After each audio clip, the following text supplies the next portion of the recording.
Best places to go to for happy hour in Woodbridge, Virginia. Here are my favorites. The other day I went to Bahama Breeze. I like Bahama Breeze.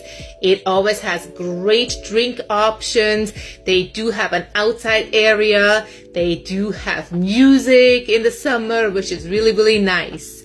Then the other place that I really like to go to is at Stonebridge Bar Louie. Bar Louie has great menu for happy hour, great drink options.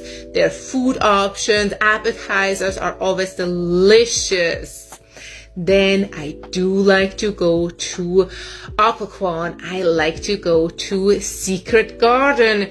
They don't really have the best happy hour menu, but I just love that place. I love their food. I love their drinks. I love the atmosphere there.